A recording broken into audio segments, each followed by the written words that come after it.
आदेशकर्तारं नत्वा भक्तिपुरःसरम्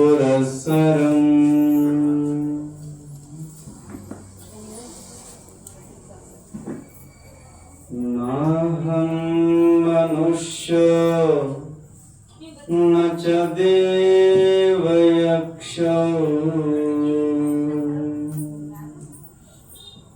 न ब्रह्मा न क्षत्रिय वैश्य शूद्रा न ब्रह्मचारी न गृही वनस्थो भिक्षुर्न चाहं निजबोधरूपः स नित्योपलब्धि स्वरूपोऽहमात्मा।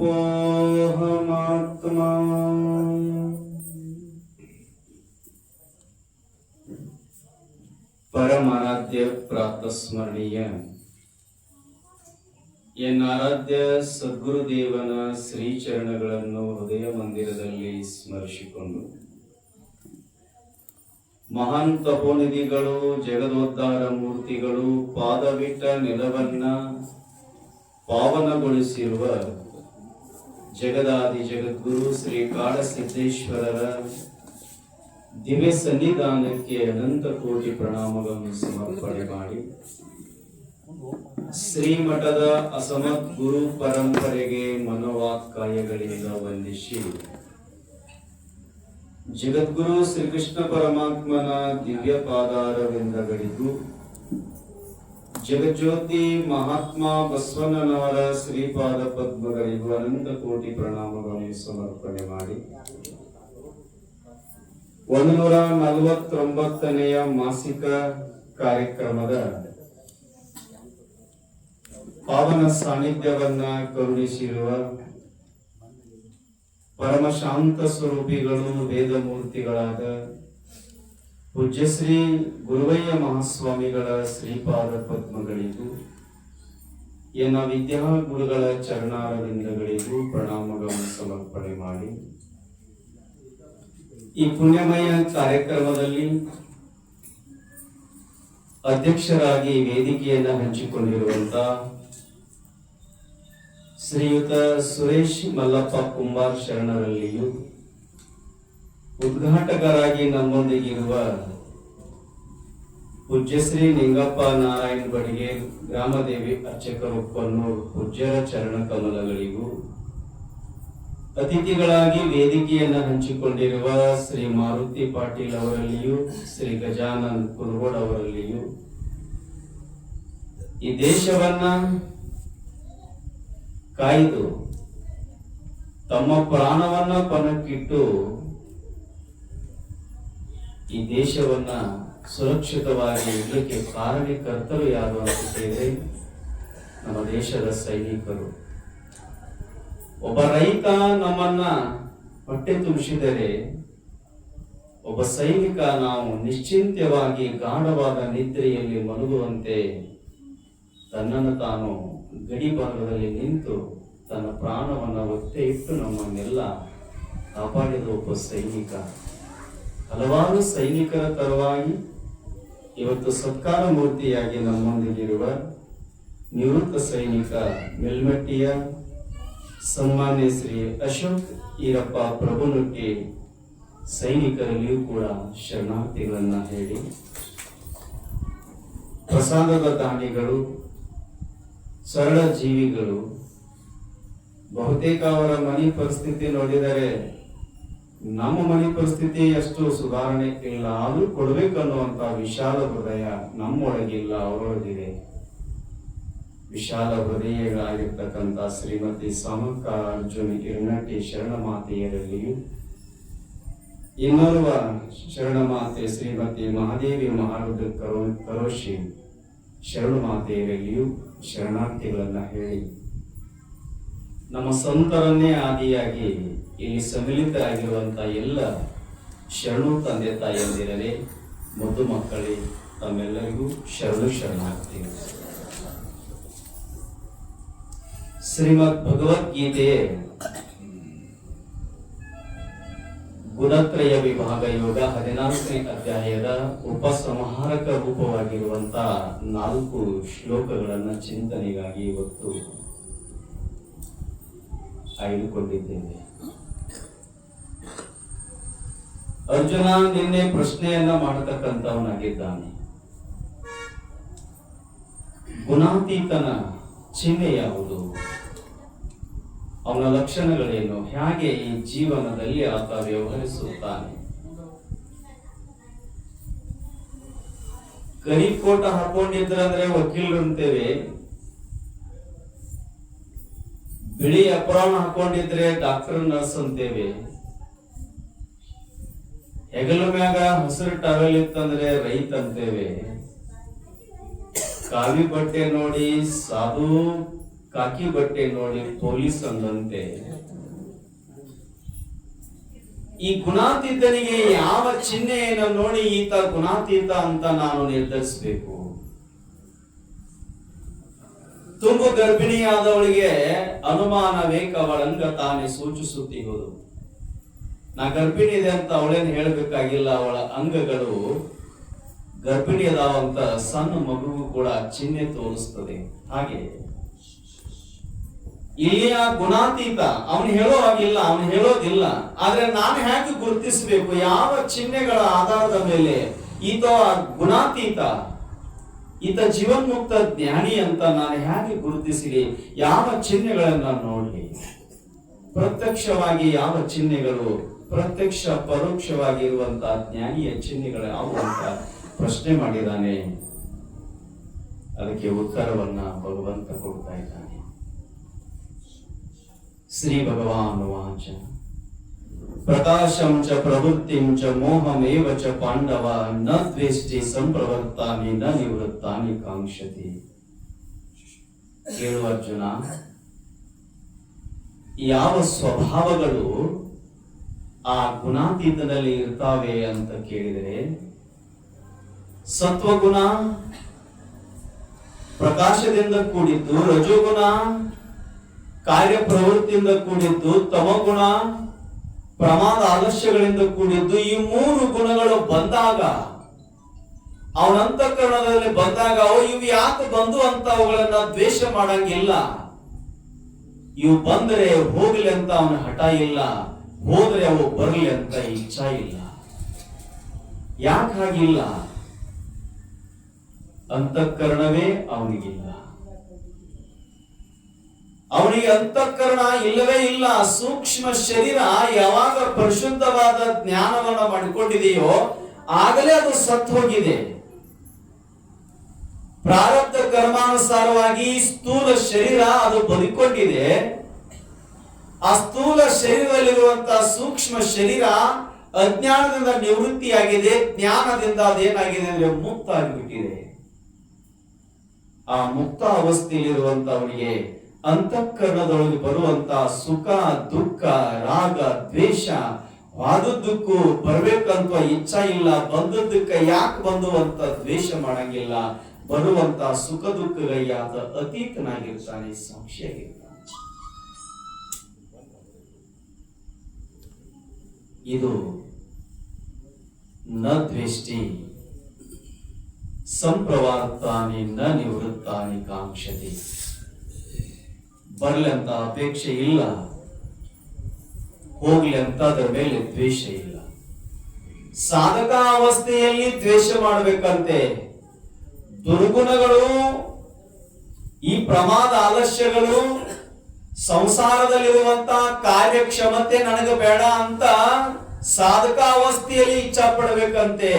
ಆದ್ರೆ ನಿಧಿಧ್ಯಾಸನ ಮುಗಿದಿರುವಂತ ಒಬ್ಬ ಜೀವನ್ಮುಕ್ತ ಜ್ಞಾನಿಗೆ ಅವು ಬಂದ್ರು ಅಷ್ಟೇ, ಇದ್ರು ಅಷ್ಟೇ.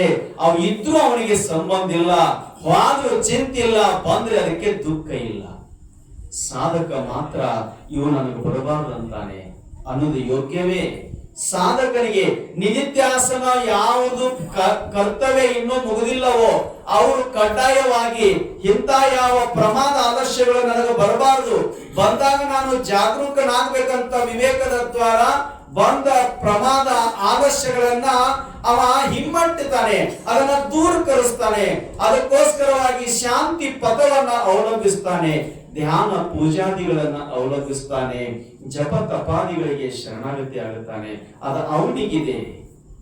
ಬೇಡ ಅಂತ ತಿರಸ್ಕರಿಸೋದು. ಯಾರಿಗೆ ಶ್ರವಣ ಮನನ ನಿಧಿಧ್ಯಾಸನ ಪೂರ್ಣವಾಗಿ ಕರ್ತವ್ಯ ಕರ್ಮಗಳು ಮುಗಿದಾವೋ, ಪ್ರಾರಬ್ಧ ಕರ್ಮಾನುಸಾರವಾಗಿ ಶರೀರ ಬದುಕೊಂಡಿದೆಯೋ, ಅವನಿಗೆ ಈ 3 ಗುಣಗಳು ಅವನ ಅಂತಃಕರಣಕ್ಕೆ ಬಂದ್ರೂ ಅಷ್ಟೇ, ಆದ್ರೂ ಅಷ್ಟೇ, ಅದಕ್ಕೆ ಚಿಂತೆ ಪಡಂಗಿಲ್ಲ. ಯಾಕೆ? ಆತ ಗುಣಾತೀತನಾಗಿದ್ದಾನೆ. ಗುಣಗಳು ಅಂತಃಕರಣದಲ್ಲಿ ದಾಖಲಾಟ ಮಾಡ್ತಾವೆ ಹೊರತಾಗಿ ಶುದ್ಧ ಚೈತನ್ಯನಾದ ಆತ್ಮನಲ್ಲಿ ಅವುಗಳ ಆಟ ನಡೆಯಲಿಕ್ಕಿಲ್ಲ. ಶುದ್ಧ ಚೈತನ್ಯಕ್ಕೆ ಗುಣಗಳೇ ಇಲ್ಲ. ಗುಣಾತೀತವಾಗಿರುವಂತದ್ದು ಶುದ್ಧ ಪರಬ್ರಹ್ಮ ವಸ್ತು. ಅದು ನಾ ಅಂತ ತಿಳ್ಕೊಂಡಿದ್ದಾನೆ.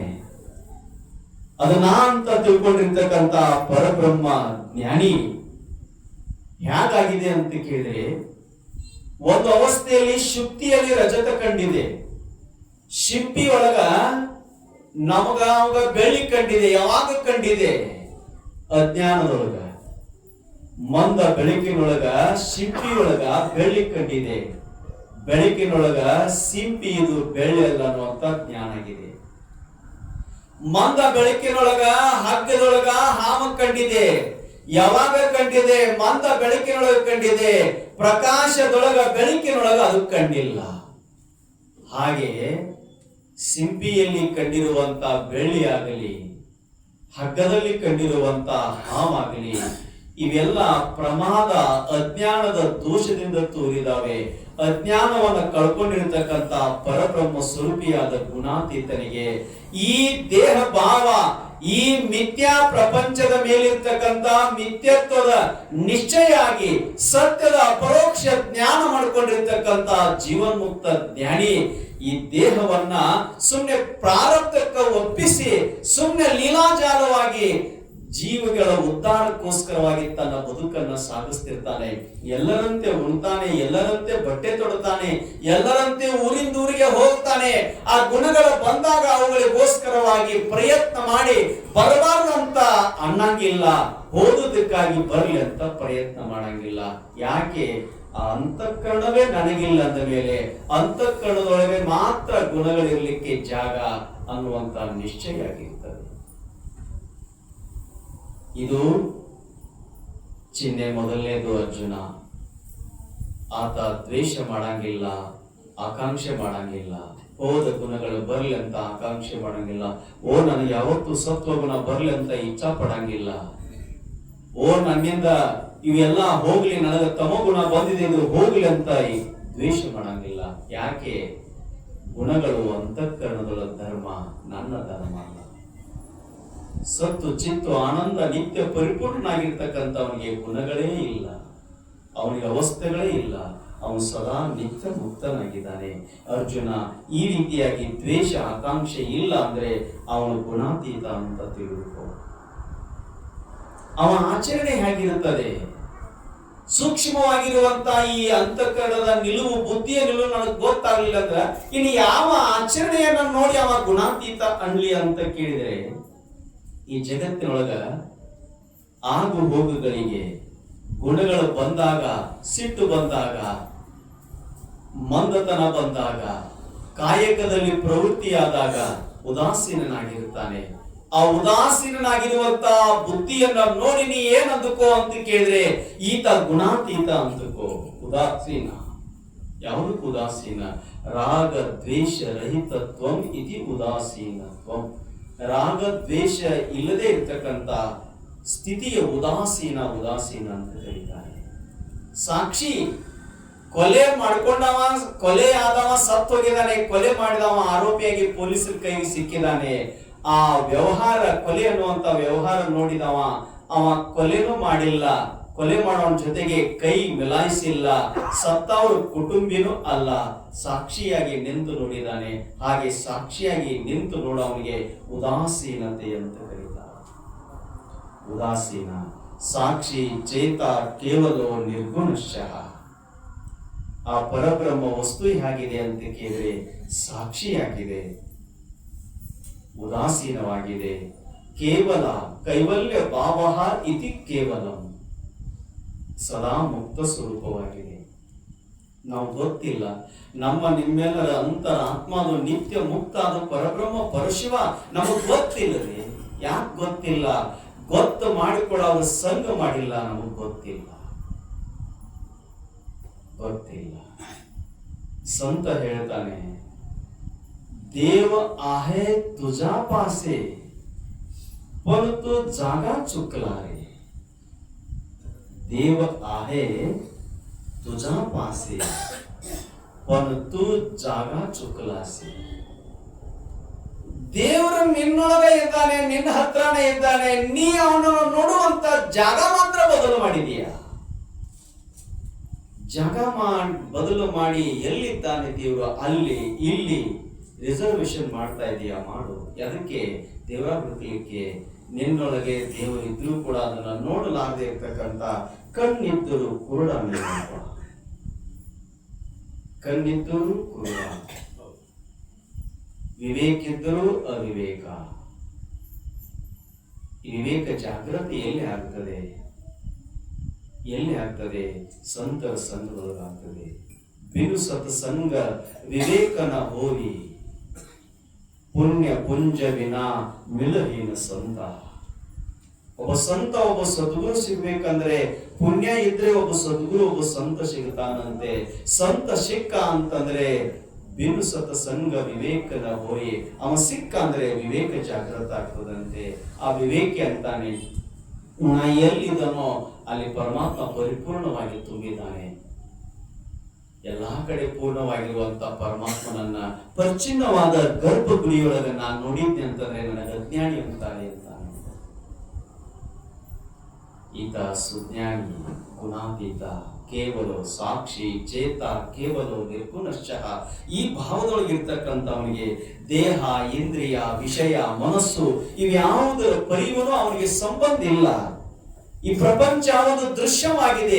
ಕಣ್ಣಿಗೆ ಕಾಣುವಂತ ಈ ಪ್ರಪಂಚ, ದೃಶ್ಯಮಾನವಾಗಿರುವಂತ ಪ್ರಪಂಚ, ಈ ಪ್ರಪಂಚವನ್ನ ನೋಡ್ತಕ್ಕಂಥವ್ ನಾನು ದೃಷ್ಟ ಇದ್ದೇನೆ. ಕನಸುಗಳನ್ನ ನೋಡ್ತಕ್ಕಂಥವ್ನ ಹೆಂಗ ಬೆಳಿಗ್ಗೆ ಎದ್ದ ತಕ್ಷಣ ಓ ಇದೊಂದು ಕನಸ ಅಂತ ಹೆಂಗ ಉದಾಸೀನಾಗಿ ಅವುಗಳನ್ನ ಉದಾಸೀನಾಗಿ ಬಿಡುತ್ತೇನೋ, ಹಾಗೆ ಜೀವನ್ಮುಕ್ತ ಜ್ಞಾನಿಯೂ ಕೂಡ, ಗುಣಾತೀತನು ಕೂಡ ಈ ದೃಶ್ಯಮಾನ ಜಗತ್ತೆಲ್ಲವನ್ನು ಕೂಡ ಒಂದು ಸ್ವಪ್ನ ಪ್ರಪಂಚ, ಒಂದು ಕನಸಿನ ಪ್ರಪಂಚ ಅಂತ ಉದಾಸೀನವಾಗಿ ನೋಡ್ತಾ ಇರ್ತಾನೆ. ಯಾಕೆ? ಅವನ ಬುದ್ಧಿ ತನ್ನ ಸ್ವರೂಪದಲ್ಲಿ ಲೀನವಾಗಿದೆ. ತನ್ನ ಅಂತರಾತ್ಮನಲ್ಲಿ ಅವನ ಬುದ್ಧಿ ನೆಲೆಗೊಂಡು ನಿಂತಿದೆ. ತನ್ನೊಳಗೆ ತನ್ನನ್ನ ನೋಡ್ತಕ್ಕಂಥವ, ಕಣ್ಣು ಬಿಟ್ಟರು ಕೂಡ ತನಗೆ ತಾನೇ ಕಾಣ್ತಕ್ಕಂಥವನಿಗೆ ಸರ್ವತ್ರದಲ್ಲಿ ಪರಮಾತ್ಮ ತುಂಬಿರುವಾಗ ಪ್ರತ್ಯೇಕವಾಗಿರುವಂತ ಪ್ರಪಂಚ ಅನ್ನುವಂಥದ್ದು ಅವನಿಗೆ ಕಾಣೋದೇ ಇಲ್ಲ. ಇರೋನೊಬ್ಬನೇ ಪರಮಾತ್ಮ. ಪರಮಾತ್ಮನ ಹೊರತಾಗಿ ಇನ್ನೊಂದು ವಸ್ತುವೇ ಇಲ್ಲ. ಇದ್ದರೆ ಕಾಣಬಹುದಾಗಿತ್ತು, ಅಜ್ಞಾನಿಗಳ ದೃಷ್ಟಿಯಲ್ಲಿ ಇದೆ. ಆದ್ರೆ ಸುಜ್ಞಾನಿ ಜೀವನ್ಮುಕ್ತ ಗುಣಾತೀತನ ದೃಷ್ಟಿಯೊಳಗ ಪ್ರಪಂಚ ಅನ್ನುವಂಥದ್ದು ಇಲ್ಲವೇ ಇಲ್ಲ. ಅತ್ಯಂತ ಅಭಾವ ಅಂತ ಶಾಸ್ತ್ರ ಹೇಳ್ತದೆ. ಗಡಿಗೆ ಅಂತಕ್ಕಂಥದ್ದು ಇಲ್ಲವೇ ಇಲ್ಲ. ಗಡಿಗೆ ತುಂಬೆಲ್ಲ ಮಣ್ಣ ಇದೆ. ಮಣ್ಣು ಬಿಟ್ರೆ ಗಡಿಗೆಗೆ ಅವಕಾಶವಿಲ್ಲ. ತಯಾರಾಗೋಕ್ಕಿಂತ ಪೂರ್ವದೊಳಗೂ ಮಣ್ಣಿತ್ತು. ತಯಾರಾದ ಮೇಲೂ ಗಡಿಗೆ ತುಂಬೆಲ್ಲ ಮಣ್ಣಿದೆ. ಆ ಗಡಿಗೆ ಬಡಿಗೆಯಿಂದ ಒಡೆದಾಗ, ಪುಡಿ ಆದಾಗ ಅದರಲ್ಲಿ ಇರೋದೆಲ್ಲ ಮಣ್ಣೇ. ಮಣ್ಣಿನ ಹೊರತಾಗಿ ನಿತ್ಯ ವಸ್ತು. ಇನ್ನೂ ಒಂದು ಶ್ಲೋಕದಲ್ಲಿ ಅವನ ಆಚರಣೆ, ಅವನ ಇರುವಿಕೆಯನ್ನ ಹೇಳ್ತಾ ಇದ್ದಾನೆ. ಸಮದುಃಖ ಸುಖ ಸ್ವಸ್ಥ ಸಮಲೋಷ್ಟಾಶ್ಮ ಕಾಂಚನ ತುಲ್ಯ ಪ್ರಿಯಾ ಪ್ರಿಯೋ ಧೀರ ಸ್ತುಲ್ಯ ನಿಂದಾತ್ಮ ಸಂಸ್ತುತಿ. ಹೇ ಅರ್ಜುನ, ಆ ಜೀವನ್ಮುಕ್ತ ಜ್ಞಾನಿ ಗುಣಾತೀತ ಹೇಗಿರ್ತಾನೆ ಅಂತಂದ್ರೆ ಸುಖ ದುಃಖಗಳಲ್ಲಿ ಸಮಾನವಾಗಿರ್ತಾನೆ.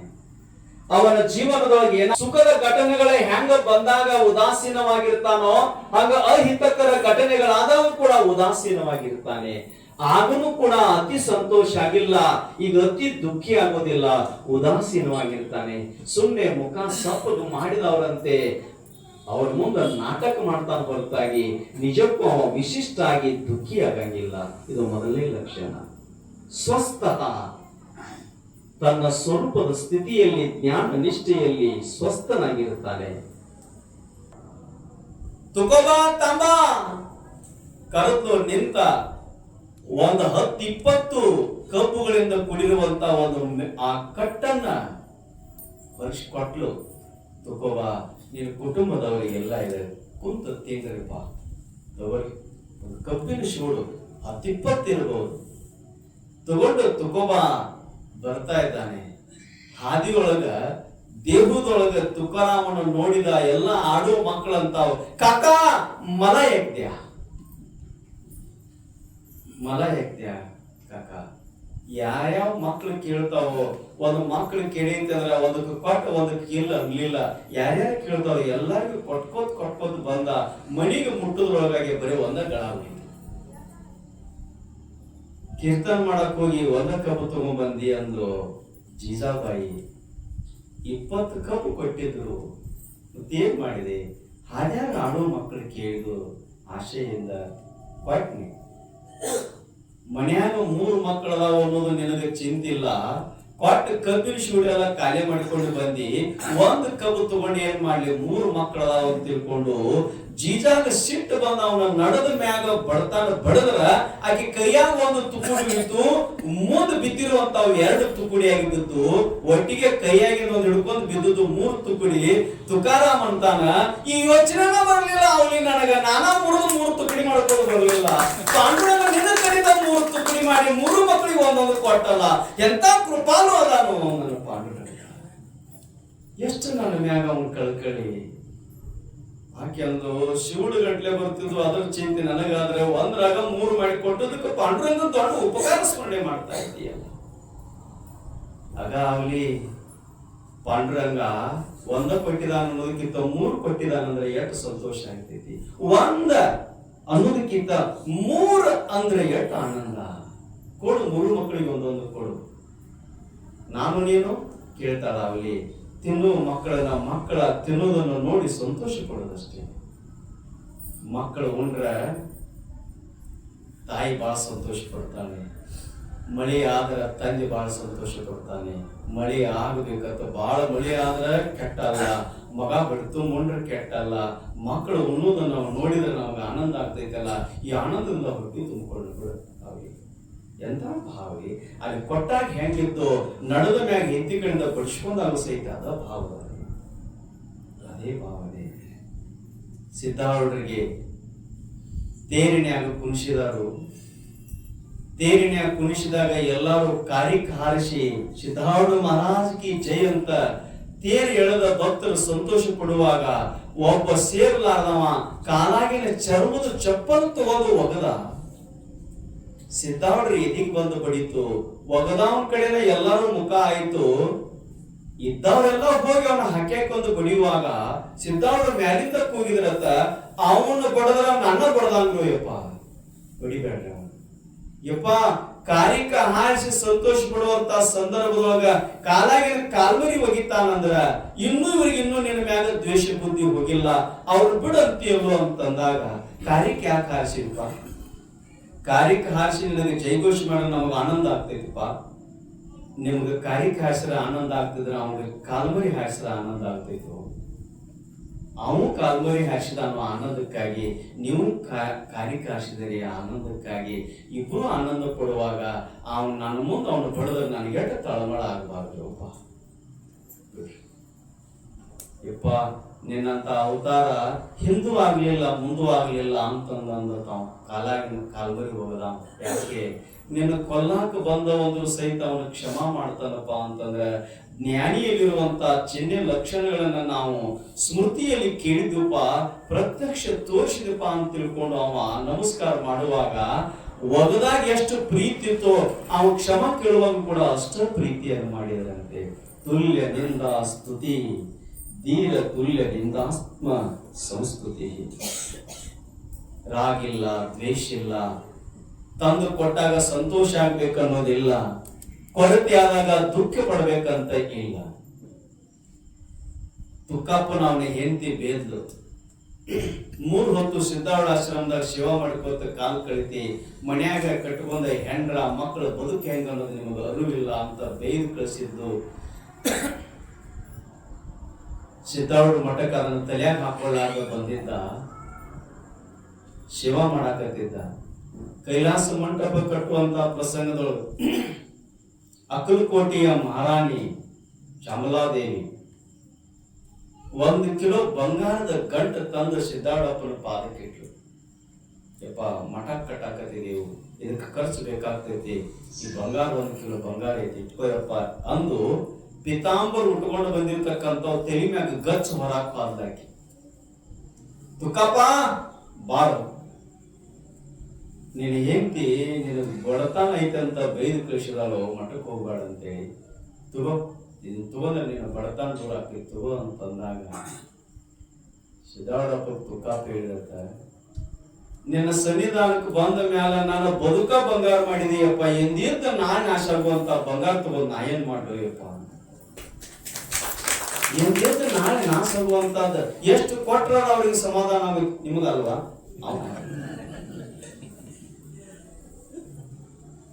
ಎಷ್ಟು ಕೊಟ್ರ ಅವ್ರಿಗೆ ಸಮಾಧಾನ ಆಗೋದೈತಿಯಪ್ಪ, ಕಿಲೋ ಅಲ್ಲ 10 ಕಿಲೋ ಕೊಟ್ರ ಅವ್ರಿಗೆ ಸಮಾಧಾನ ಆಗೋದು. ಏನು ಬಂಗಾರ ಅಂದ್ರೆ ಹೆಣ್ಮಕ್ಳಿಗೆ ಬೇಕು, ಸುಮ್ಮನೆ ಬರ್ತಾಗ. ಸುರೇಶ್ ಪತ್ತಾರನ ಮನೆಗೆ ಹೋಗಿದ್ನಿ.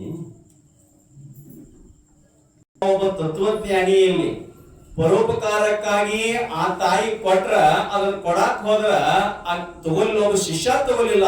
ಈ ಬುದ್ಧಿಯನ್ನು ಪ್ರಸಾದ ಮಾಡಿರ್ತಕ್ಕಂಥ ಸಿದ್ದಾರೂಢರಲ್ಲಿ ಎಂತ ಗುಣ ಇದ್ದಿದ್ದೆ, ಯಾವ ಸ್ಥಿತಿ ಇರಬೇಕು. ಅವಂತಾನು ಕರೆದು ಹೇಳಿದ, ಕಟ್ಟಡಕ್ಕೆ ಬೇಕಾದದನ್ನ ಇದನ್ನೆಲ್ಲ ಬಳಸ್ಕೊಡ್ಪ ಅಂತ ತಿಳ್ಕೊಂಡು ಅವ್ರಿಗೆ ಕೊಟ್ಟ, ಯಾರ್ಯಾರಿಗೆ ಏನೇನು ಕೊಡ್ಬೇಕಾಗಿತ್ತು ಅವ್ರಿಗೆಲ್ಲ ಪಗಾರ ಸಮೇತವಾಗಿ ಕೊಟ್ಟು ದುಡ್ಸ್ಕೊರಿ.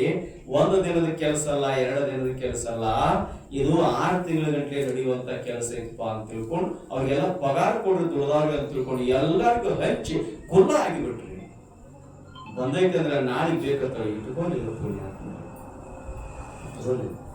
ನಾವು ನೆನಪಿಸಿದ್ದೆ, ನಾವು ಮಧ್ಯದೊಳಗೆ ಹೇಳುವಂತ ಪ್ರಸಂಗದೊಳಗೆ ಏನು ಅಂತ ಕೇಳಿದ್ರೆ, ಕಬೀರದಾಸ ಕಮಾಲದಾಸ ಕೂಡಿ ಬರುವಂತ ಪ್ರಸಂಗದೊಳಗೆ ದಾರ್ಯಾಗ ಒಂದು ಬಂಗಾರ ಕಡ ಬಿದ್ದೈತಿ.